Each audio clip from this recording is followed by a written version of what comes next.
Hey stop, tu roules sur le boulevard BD, cet album est fait pour toi. Les larmes du yokai, tome 1, les abeilles se cachent pour mourir. Sur la berge enneigée d'un lac japonais, un couple déplore de ne pas pouvoir avoir d'enfants. Les dieux veulent-ils que s'éteigne la lignée des Inari? Kyo demande à son mari Murami de la répudier afin qu'il ait des enfants avec une autre pour que la dynastie se poursuive. Il le refuse, il ne ferait jamais cela à son aimée. C'est alors qu'une meute de loups se fait entendre non loin. Les bêtes gravitent autour d'un panier en osier suspendu à une branche. Après les avoir fait fuir, les époux y découvrent un bébé. Il s'appelle Caleb. Les dieux leur auraient-ils envoyé un héritier?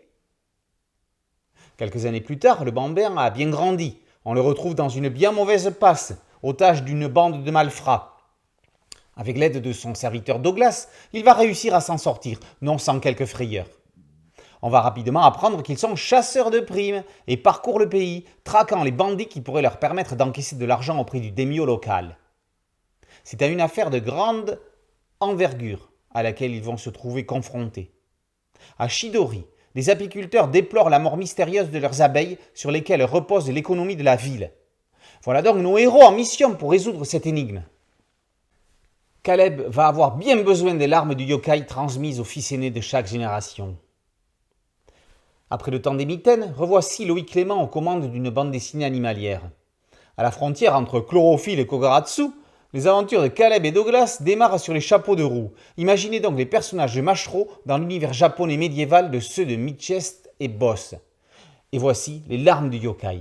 Ce ne sont pas les seuls auteurs qu'invoque Loïc Clément, parce qu'il y a aussi du Goscinny dans son écriture.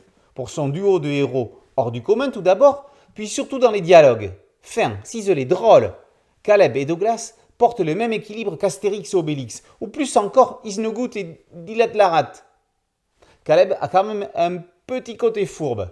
Douglas est bien plus malin qu'il ne veut le laisser paraître.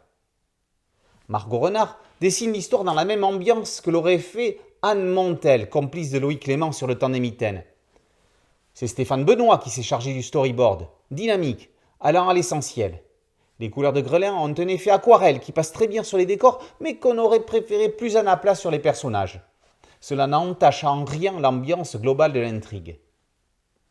Les abeilles se cachent pour mourir est la première aventure d'un duo de héros qui a un énorme potentiel pour une longue série d'intrigues équilibrant à merveille humour et action. L'histoire se termine dans ce volume, mais le fil rouge de la famille de Caleb est là pour la relier aux prochaines. À suivre, avec grand plaisir, comme à la grande époque de l'âge d'or du franco-belge. Les larmes du yokai, tome 1, les abeilles se cachent pour mourir, par Clément, Renard, Grelin et Benoît, c'est paru aux éditions Glénat. Boulevard BD, c'est un site dédié, un podcast audio et une chaîne YouTube. Merci de liker, de partager et de vous abonner. A très bientôt sur Boulevard BD, ciao.